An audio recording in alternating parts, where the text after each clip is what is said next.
안녕하세요. 오늘부터 꽤 긴 여정을 함께 시작하려고 합니다. 주제가 뭔지 들으시면 아마 이런 반응이 나오실 수 있어요. 종말론이요? 아이고, 무서운 거 아닌가요?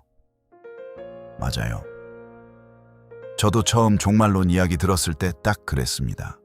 어릴 때 어느 부흥회에서 강사 목사님이 요한계시록 펴놓고 짐승이니 666이니 대환난이니 쭉 설명하시는데 무서워서 손에 땀이 났던 기억이 나요. 그런데 나중에 성경을 좀 더 들여다보면서 알게 된 건 종말론이 그렇게 무서운 내용이 아니라는 겁니다. 오히려 정반대예요. 종말론은 하나님이 역사를 어떻게 마무리하시는가에 대한 이야기인데 그 결론이 심판이 아니라 회복이거든요. 완성이거든요. 오늘은 그 이야기부터 시작하려고 합니다. 우리가 왜 종말론을 그렇게 무서워하게 됐는지, 그리고 성경이 실제로 종말에 대해 뭐라고 하는지 같이 한번 들여다봐요. 종말론 하면 여러분 머릿속에 어떤 이미지가 떠오르세요? 아마 이런 것들 아닌가요? 불타는 지구, 짐승의 표 666, 대환난, 핵전쟁, 적그리스도, 그리고 뭔가 엄청 무섭게 생긴 포스터. 사실 이게 한국 교회에서 종말론이 가르쳐진 방식이었어요.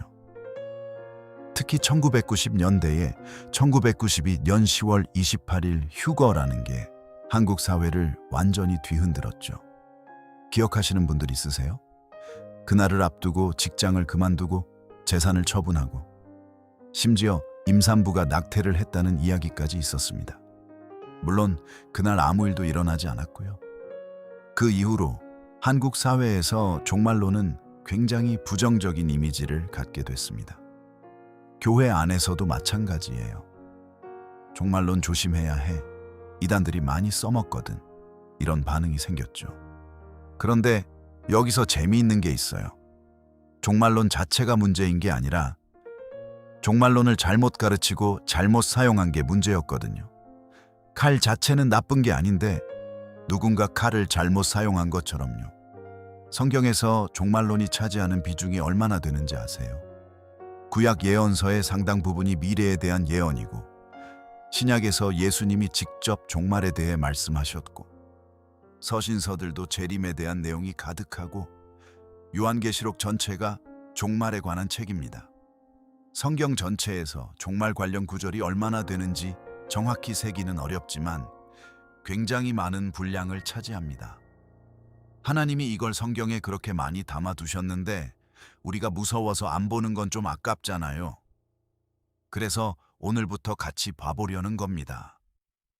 자, 그러면 성경에서 종말이 뭘 의미하는지부터 같이 확인해봐요. 종말을 뜻하는 헬라어가 에스카톤입니다. 에스카토스는 마지막 끝이라는 뜻이에요. 그래서 종말론을 영어로 에스카톨로지라고 합니다. 그런데 이 끝이라는 단어의 뉘앙스가 중요해요. 우리가 끝이라고 하면 보통 뭔가 소멸되고 사라지는 이미지를 떠올리잖아요. 영화가 끝나면 화면이 꺼지는 것처럼요. 그런데 성경에서 종말은 소멸이 아니라 완성입니다. 비유를 하나 들어볼게요. 어린 시절에 퍼즐을 맞춰본 적 있으시죠? 500조각짜리 퍼즐이요. 처음에 조각들이 다 흩어져 있을 때는 어떤 그림인지 전혀 모르잖아요. 중간쯤 맞추다 보면 대략 뭔지 보이기 시작하고요. 그리고 마지막 조각을 딱 맞추면 그림이 완성되죠. 성경이 말하는 종말은 마지막 퍼즐 조각이 맞춰지는 그 순간입니다. 소멸이 아니라 완성이에요. 요한계시록 21장 5절에서 하나님이 이렇게 말씀하십니다. 보좌에 앉으신 이가 이르시되 보라 내가 만물을 새롭게 하노라. 만물을 없애노라가 아닙니다. 만물을 새롭게 하노라. 리셋이 아니라 리뉴얼이에요.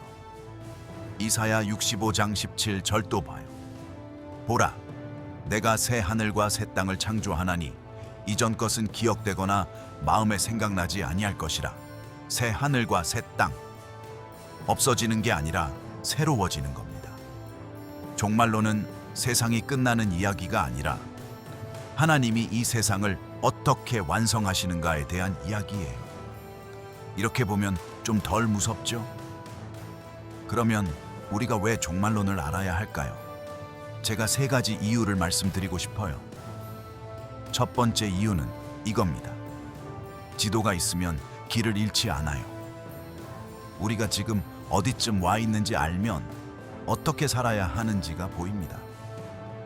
종말론은 역사의 지도예요. 인류 역사가 어디서 시작됐고 지금 어디쯤 와 있고 어디로 향하고 있는지. 이걸 알면 내 삶의 방향이 달라집니다. 두 번째 이유는 이미 이루어진 예언들이 우리에게 확신을 줍니다. 오늘 이 시리즈 전체에서 가장 중요하게 다룰 부분인데요. 성경의 예언 중에 이미 역사 속에서 정확하게 이루어진 것들이 엄청나게 많습니다. 수백 년 전에 예언된 것이 날짜까지 맞아 이루어진 경우도 있어요. 이 이루어진 예언들을 보고 나면 아직 이루어지지 않은 예언들에 대한 신뢰가 생겨요. 이분이 이걸 다 맞추셨는데 남은 것도 이루어지겠구나 하는 확신이요. 세 번째 이유는 가장 실용적인 이유예요. 종말론을 알면 속지 않습니다. 앞으로도 세상에는 계속 몇 년에 재림하신다. 이 사람이 적그리스도다. 이 사건이 아마겟돈이다 하는 이야기들이 나올 거예요. 성경이 실제로 뭐라고 하는지 알면 이런 것들에 흔들리지 않습니다. 성경을 알면 성경을 오용하는 것에 속지 않아요. 데살로니가전서 5장 4절에서 바울은 이렇게 말합니다. 형제들아, 너희는 어둠에 있지 아니하매 그 날이 도둑같이 너희에게 임하지 못하리니. 깨어있는 사람에게는 도둑이 들지 않는다는 거예요. 종말론을 아는 것, 그게 우리를 깨어있게 합니다. 자, 오늘은 시작이니까 아주 가볍게 워밍업만 했습니다. 정리해 볼게요.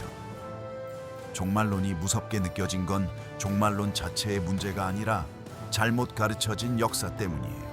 성경이 말하는 종말은 소멸이 아니라 완성입니다. 그리고 종말론을 아는 건 우리를 두렵게 하는 게 아니라 오히려 방향을 잡아주고 확신을 주고 속지 않게 해줍니다. 다음 시간부터 본격적으로 들어가는데요.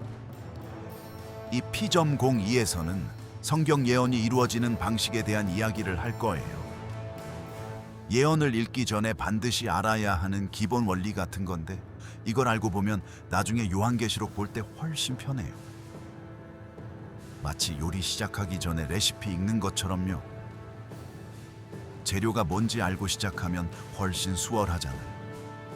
오늘 영상 어떠셨나요?